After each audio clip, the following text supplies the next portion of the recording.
বন্ধুরা, আজকে দেখব নবম শ্রেণীর সাধারণ গণিত বইয়ের 10 নম্বরের ক নম্বর। এখানে আছে 0.31 এবং 0.12 এর মধ্যে দুইটি অমূলদ সংখ্যা নির্ণয় করো। তো আমরা এখানে অমূলদ সংখ্যা যেহেতু নির্ণয় করতে হবে, তাহলে আমরা ধরে নেব দুইটা সংখ্যা। তো মনে করি একটি সংখ্যা a ইকুয়ালস টু 0.30 100 1000 1 চারটা 0 1 এইভাবে করে আমরা সংখ্যাটা ধরবো, এবং অপর সংখ্যা b ইকুয়ালস টু 0.30 200 2000 2 চারটা 0 তারপরে এভাবে করে চলতে থাকবে। তো এখানে একটা কথা বলে রাখি, সেটা হচ্ছে তোমরা এই সংখ্যাটা যে কোনো সংখ্যা ধরতে পারো। সংখ্যাটা যেন খেয়াল রাখবা 0.31 থেকে 0.12 এর মধ্যে হয়, এর বেশি অথবা এর থেকে কম না হয়, এটা খেয়াল রাখবে। দুইটার মধ্যবর্তী নির্ণয় করতে হবে এই জন্য।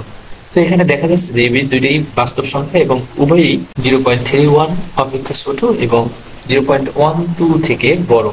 অর্থাৎ আমরা লিখতে পারি 0.31 গ্রেটার দেন 0.301 001 001 গ্রেটার দেন 0.12, এবং পরবর্তী যে সংখ্যাটা ধরছি সেটা আমরা এইভাবে লিখলাম। তো আবার আমরা দেখতে পাই a এবং b এই দুইটি সংখ্যাকে ভগ্নাংশ আকারে প্রকাশ করা যায় না।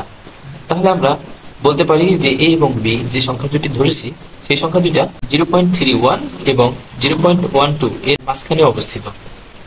সুতরাং a b দুইটি অমূলদ সংখ্যা। এরকমভাবে তোমাদের অনেকগুলো উত্তর আসতে পারে, সবগুলো উত্তরই সঠিক হবে, কোনো ভুল নেই। তবে সংখ্যা দুইটা যেন অবশ্যই 0.31 এবং 0.12 এর মধ্যে হয়, এটা অবশ্যই খেয়াল রাখবে, তাহলে আর কোনো সমস্যা নেই। পরবর্তী যে অঙ্কটা আছে সেটা একই নিয়মে তবে দেখো, খ নাম্বার আছে 1/√2 এবং √2 এর মধ্যে একটি মূলদ এবং একটি অমূলদ সংখ্যা নির্ণয় করো। তো আমরা এটা নিয়ে পরবর্তীতে ভিডিওতে আলোচনা করব। তো এখানে আজকের জন্য শেষ করছি। ভালো থেকো, সুস্থ থেকো। আর আমাদের ক নম্বর অঙ্কটা যদি কোনো বুঝতে অসুবিধা হয় তাহলে অবশ্যই কমেন্ট করে জানাবে। ধন্যবাদ সবাইকে।